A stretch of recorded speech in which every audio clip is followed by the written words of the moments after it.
The crystal champagne flute trembles in my hand as I stand alone at the San Jose Country Club bar, watching my cousin Claire's engagement party unfold like a glossy magazine spread. Perfect lighting. Perfect flowers. Perfect family smiles that never quite reach their eyes when they land on me. I check my phone again. No messages from Logan. The sleek designer watch he gave me for Christmas shows 7:45 p.m. in Zurich. He should be done with his consulting meeting by now. Julia, darling. My mother's voice carries that particular lilt she reserves for public performances. She's steering an older couple toward me, her pearl necklace catching the light. This is the Andersons, their new members. A practiced smile. This is Julia. She's between relationships right now. I bite back the correction. 2 years engaged to Logan, and she still pretends he doesn't exist. The Andersons murmur polite greetings and mercifully move on, champagne glasses in hand. My phone buzzes. Finally. But it's just my team in Dubai confirming tomorrow's client presentation. I need somewhere quiet to call Logan, to hear his voice ground me in reality, before I float away on a sea of family fiction. The hallway leading to the ladies' room offers blessed silence after the tinkling laughter and clinking glasses of the main room. My heels click against marble as I dial Logan's number. Then I hear it. Laughter floating from around the corner. My mother's voice, and Aunt Patricia's parting, sharing that particular cadence of gleeful mockery I remember from childhood. 2 years engaged to a man no one's ever met. My mother's words slur slightly. Who does that? Aunt Patricia's answering laugh sounds like breaking glass. Aviation consultant? Is that what we call flight attendants now? I've started calling him her imaginary fiance when she can't hear. My mother again, her voice thick with amusement. Poor thing, always trying to keep up with Claire. The phone slips from my suddenly numb fingers, clattering against marble.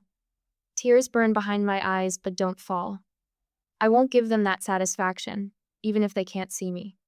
The memories rush in like tide water. Me at 22, standing in our kitchen as Dad's face turned that particular shade of purple reserved for major disappointments. Law school is your future, Julia.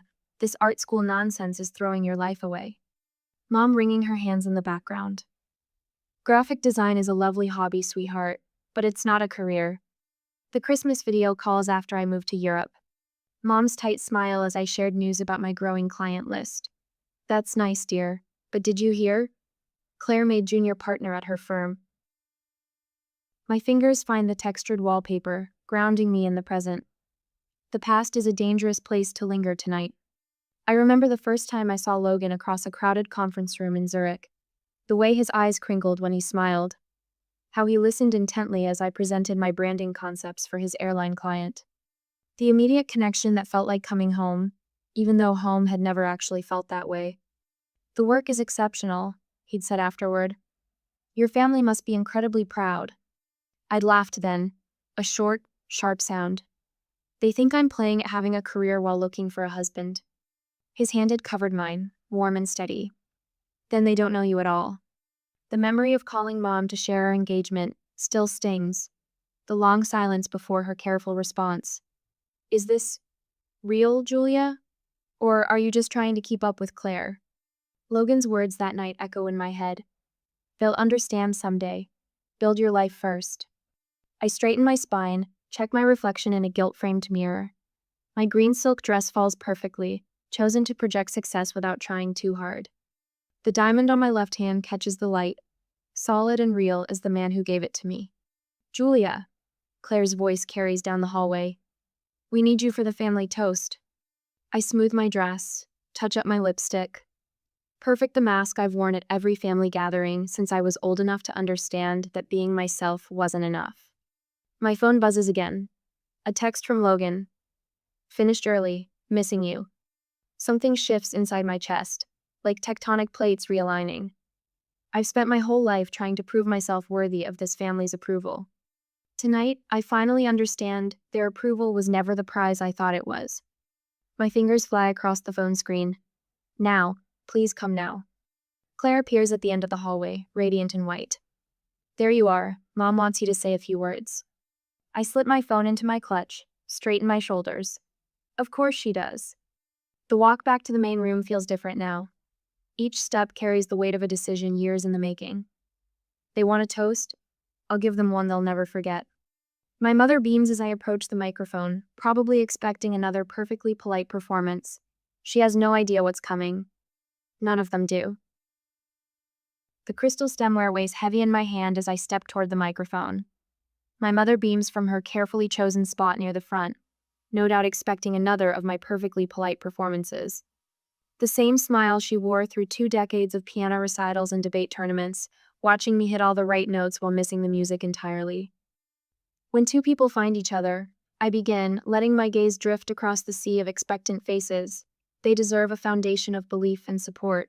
The words float across the reception hall, carried by the venue's precise acoustics. Claire and Michael have that foundation in spades. Every step of their journey celebrated, documented, believed. A champagne flute clinks against a butter knife somewhere in the back. Someone coughs. My mother's smile slips, just a fraction as my eyes find hers. Some people never receive that support. The words land soft but sharp, like snow before a storm. Some build their lives while those closest to them whisper doubts behind closed doors and country club bathrooms.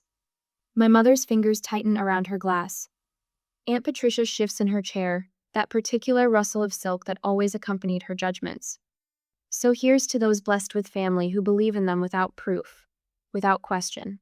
I raise my glass, ice cracking in the silence, and to those who succeed anyway.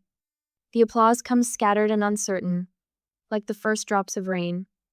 Maria appears at my elbow as I step away from the microphone, her hand warm against my arm. I wanted to tell you, she whispers, her phone screen glowing between us. They've been saying this for years. The family group chat scrolls beneath her thumb. Words jump out like neon signs in the dark. Maybe she needs therapy. No real career. Inventing relationships to compete with Claire. My father's voice drifts from a nearby table. Julia's going through a phase. The same dismissal he used when I left law school, when I moved to Europe, when I built my first international client portfolio. A phase lasting 15 years. Your brother told the Hendersons your international career was mostly freelance work. Maria adds, her voice barely audible above the string quartet. Like you're sitting in a coffee shop designing logos instead of running global campaigns. The weight of years of dismissal settles across my shoulders like a familiar shawl. My mother holds court near the gift table, Aunt Patricia at her right hand like always. The perfect power couple. One to plant the seeds of doubt, one to water them with whispers until they bloom into full-grown lies. Did you see the wedding magazines? Maria's words carry an edge of anger I've never heard from her before. Your mother showed them to Claire last month. At least one daughter will have a proper wedding. Like you're some cautionary tale instead of a success story. A server passes with fresh champagne. Maria snags 2 glasses, pressing one into my hand. You know who's been surprisingly decent about all this? Claire. She shut down Mom the other day when she started in on your imaginary life in Dubai. My phone buzzes against my hip. Logan's message lights up the screen. 3 minutes out. Ready? The room shifts around me, familiar faces arranging themselves into new patterns. Rebecca slips through the doorway, fashionably late as always. One look at my face and eyebrows draw together. She knows me well enough to read the storm brewing behind my careful smile. She'll leave early like always, my mother's voice carries from behind a massive flower arrangement. Can't sustain these stories forever. The master of ceremonies taps his microphone. Ladies and gentlemen, we'll be concluding our toast before dinner service begins. My Dubai team's presentation deck flashes through my mind, the one my family dismissed as playing at business last Christmas. The one that just landed us a contract worth more than my father's annual partner draw. The marble floor clicks beneath my heels as I cross to where my mother stands, still holding court over her circle of friends. For once, I don't curve my spine to make myself smaller in her presence. I've never lied to you about my life, I say, my voice steady as a heartbeat. Not once, remember that. Something flickers behind her eyes, discomfort, maybe even fear, before the practiced smile slides back into place. Of course, darling, we've always supported your creative endeavors. The first throb of helicopter blades cuts through the evening air. My mother's head snaps up, recognition dawning in her eyes as they meet mine. She knows that sound, has bragged often enough about my father's clients arriving for dinner parties in their private choppers. But this time, the sound carries a different message. Sometimes the truth doesn't whisper. Sometimes it roars. Have you ever been subjected to years of doubt by those who should believe in you most? What evidence would it take to change their minds? For Julia's family, it was about to land on their perfectly manicured lawn. The whir of helicopter blades slices through evening conversation. Champagne flutes pause midway to lips. In the garden, strings of fairy lights tremble. Someone must be lost. My mother's voice carries that familiar note of forced calm. She shoots a pointed look at the club manager hovering near the terrace doors. I'll check with traffic control. My father pulls out his phone, already shifting into problem-solving mode. The larger venue down the road sometimes gets helicopter arrivals. Aunt Patricia's laugh rings hollow across the room. Claire, darling, did you arrange a surprise for your engagement party? Claire shakes her head, confusion plain on her face. I take a slow sip of champagne, letting the bubbles dance on my tongue. The moment I've orchestrated unfolds exactly as planned, yet my hands tremble slightly as I set down my glass. The club doesn't allow unauthorized landings. My mother announces to anyone within earshot. She smooths her silk dress, a gesture I recognize from childhood, her tell when things spin beyond her control. The sound grows louder, conversations stutter and stop. Silver-haired men in blazers drift toward the floor-to-ceiling windows. Women in designer dresses exchange glances, their jewelry catching the light as they crane their necks. I move toward the terrace doors. Each step feels weightless, like I'm floating through a dream I've rehearsed 1,000 times. The garden lights illuminate my path, casting my shadow long across the marble floor. My mother's fingers close around my wrist. Julia, where are you going? I turn to face her, gentle but immovable, to greet my fiance. Her fingers slip away. In her eyes, I catch the first flicker of understanding and fear. The helicopter appears over the tree line, sleek and black against the purple dusk. Its landing lights sweep across manicured lawns and sculpted topiaries. Julia. My mother's voice has lost its performance polish. This disruption is unnecessary. I don't respond. The time for words passed long ago, somewhere between imaginary fiancé and tonight's whispered mockery. Instead, I push open the terrace doors and step into the evening air. Behind me, the party has gone silent. Even the string quartet has stopped playing. I stand framed in the doorway, my green silk dress moving in the artificial wind. The moment stretches like pulled taffy, sweet with anticipation. The helicopter touches down with professional precision. The rotors slow, their rhythm fading to a whisper. When the door opens, Logan emerges like an actor hitting his mark. My breath catches. He looks exactly as I'd imagined in his charcoal suit, hair slightly windswept, every inch the successful aviation consultant. His long strides eat up the distance between us, confident and unhurried. Sorry I'm late, darling. His voice carries across the hushed garden. He bends to kiss my forehead, his hands settling at my waist with familiar warmth. Did I miss your toast? A collective gasp ripples through the crowd. I hear crystal shatter someone's grip on their champagne flute, failing spectacularly. Logan turns toward the party, his smile genuine as he spots Claire and her fiancé. Claire, Thomas, congratulations. He reaches into his jacket and produces an envelope. A small engagement gift. First-class upgrades for your honeymoon. The Maldives, right? Claire's face lights up with real pleasure. Unlike my mother, my cousin never participated in the whispered doubts. Logan, you shouldn't have. Thank you. My friend Rebecca catches my eye from across the room, her knowing smile a balm for my racing heart. She raises her glass in a silent toast. Logan guides me back inside, his hand steady at the small of my back. We move through the crowd like water through a stream, people parting before us. My father steps forward, his face a complex map of embarrassment and calculation. Mr. Bennett. Logan extends his hand. It's wonderful to finally meet you. Julia speaks of her childhood with such fondness. My father's handshake is automatic. Years of corporate training taking over. Aviation consulting, you said? Which markets? Primarily Europe and Asia. Logan's voice carries the precise mix of authority and ease that commands boardrooms. We're expanding our presence in the Middle East. Actually, that's what delayed me to need a conference call with our Dubai team ran long. My mother hovers at the edges of the conversation, her fingers twisting her pearl necklace. Aunt Patricia has retreated to a far corner, suddenly fascinated by her phone. Other relatives drift closer, Their earlier dismissal transformed into hungry curiosity. Julia. My mother's voice cracked slightly. We should have.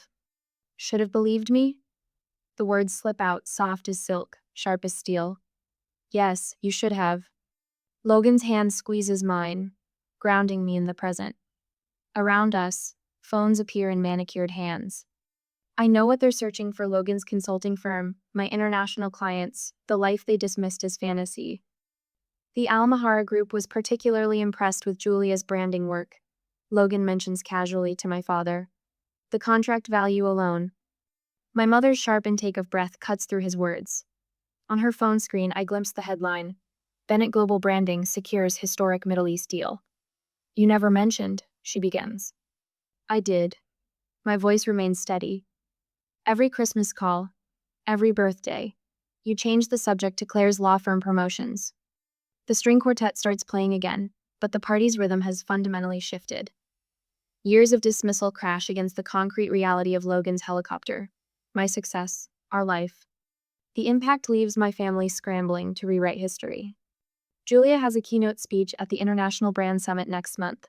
Logan continues smoothly. Perhaps you'd like to attend. We could arrange tits. My father's phone appears in his hand so quickly it seems to materialize. Around us, other relatives tap and scroll, their faces illuminated by the blue glow of screens showing my career, my achievements, my truth. The weight of vindication settles around my shoulders, not like a crown, more like armor I no longer need to wear. Logan's arm settles around my waist as we make our way through the reception, a physical anchor in this sea of shifting family allegiances. The helicopter sitting visible through the floor-to-ceiling windows serves as a constant reminder of everything they refuse to believe. Tell them about the Singapore airline campaign, darling. Logan's voice carries just enough for the cluster of relatives pretending not to eavesdrop. My mother's wine glass pauses halfway to her lips. The rebrand launched last month. I say, letting my voice fill with the quiet pride I've spent years suppressing. Full fleet livery redesign, lounge concepts for 13 international hubs, complete digital overhaul. Aunt Patricia's fingers tighten around her champagne stem. She spent the last hour trying to insert herself into conversations, suddenly remembering supportive comments she never made. I always told Diane you had an eye for design, didn't I, sister? My mother nods too quickly, pearls bobbing at her throat. Julia mentioned the Dubai project weeks ago. Very exciting. The lie hangs in the air between us. I haven't spoken to her in months, not since the Christmas call that ended with her suggesting I see a therapist about my need to exaggerate. Logan's thumb traces small circles against my hip, grounding me. The Almahara presentation is next week, actually. First time they've consolidated their luxury brands under one visual identity. My father materializes at my elbow, all forced business interest. Aviation consulting must be fascinating. The regulatory frameworks alone. Speaking of frameworks, my brother Tom cuts in. I always knew you'd make it big, sis. Remember when I helped you with that school project? A laugh bubbles up before I can stop it. You mean when you told me graphic design was for people who couldn't handle real jobs? The silence stretches just long enough to be uncomfortable. Claire's future mother-in-law raises a perfectly sculpted eyebrow. I thought you said Julia was struggling with her career? Maria, bless her, doesn't miss a beat. Funny how memories change when a helicopter lands, isn't it? My mother smooths invisible wrinkles from her silk dress. We always encouraged Julia's independence. Actually, I say softly, you called it running away from responsibility. The words land like pebbles in still water, ripples of discomfort spreading through the gathered family. Rebecca appears at my side, champagne flute extended like a shield. Remember that first client meeting in Paris? Julia stayed up 3 nights straight redoing the entire presentation because the brief changed last minute. You always knew exactly what you wanted, Claire adds, surprising me with her sincerity. A small cluster of younger cousins edges closer, eyes bright with something that looks like hope. Julia, darling. My mother's voice has taken on that particular tone she uses when orchestrating photo opportunities. We should get some pictures for the family album while everyone's here. Wonderful idea, my father chimes in. And you must let us know when you're in Europe next. We'd love to visit. Tom slides a business card from his wallet. We should grab coffee, talk about some international opportunities. The firm's looking to expand. I smile, precise as a scalpel. We'll see what the schedule allows. Logan steers us toward the terrace, reading my need for air. The night wraps around us like cool silk, city lights glittering below. Through the glass, I watch my mother's face crumple slightly when she thinks no one's looking. But Christmas is for family, she says later, cornering me by the dessert table. You always come home for Christmas. The words settle in my chest, familiar weight of obligation warring with the life I've built. I have made my home elsewhere. My father stands frozen by the bar, Manhattan untouched, as the reality of our new dynamic sinks in. I am no longer the daughter desperately seeking approval. I am a woman who arrived by helicopter to say, your approval stopped mattering. Aunt Patricia's voice drifts from behind a flower arrangement, still showing off after all these years. Logan's hand finds mine, fingers intertwining.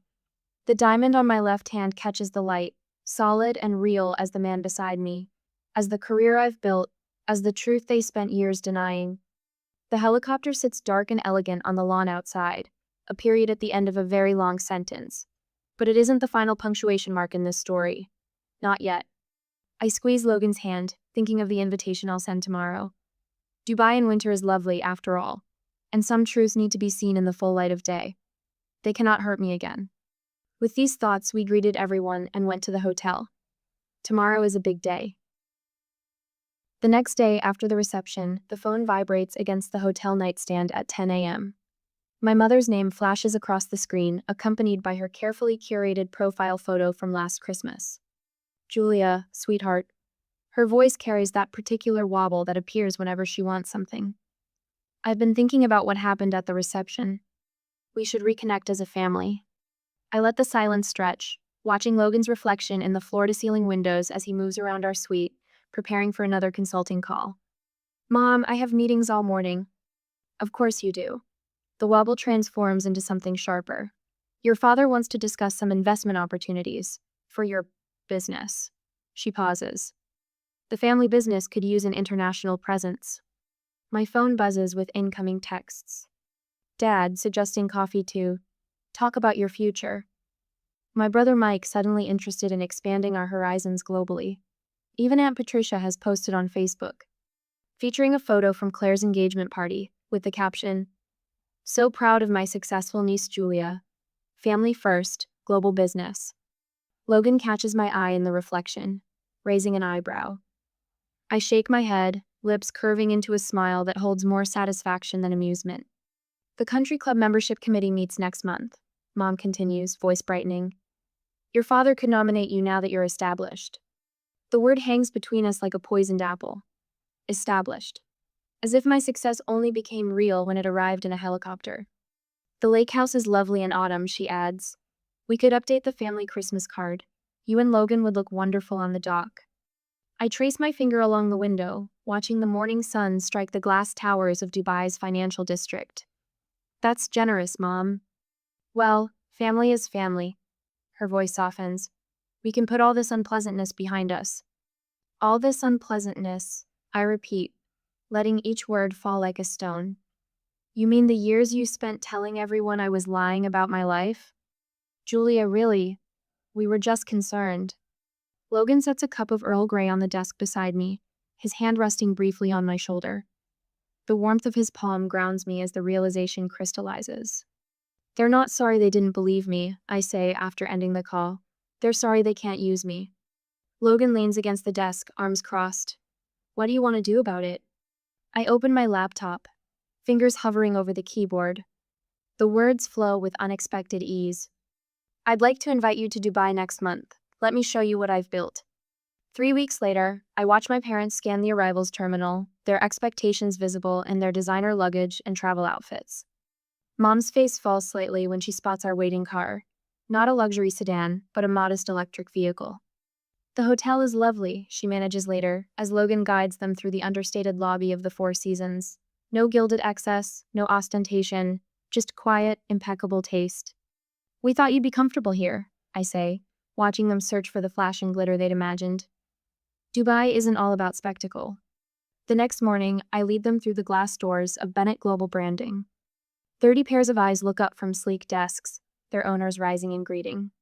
Good morning, Julia, they chorus, some voices carrying accents from London, Singapore, Cape Town. Your team? Dad asks, gaze jumping from face to face. My family. I correct him quietly. I watch them absorb the wall of client logos, the industry awards, the framed magazine covers featuring my work. Through the conference room glass, they glimpse my upcoming keynote presentation for the Global Brand Summit. All this time, Mom whispers, you really were. Building something? Yes. I gestured to my office. Would you like to see more? That evening, I choose a rooftop restaurant overlooking the city. The lights below mirror the stars above, creating an infinite field of possibility.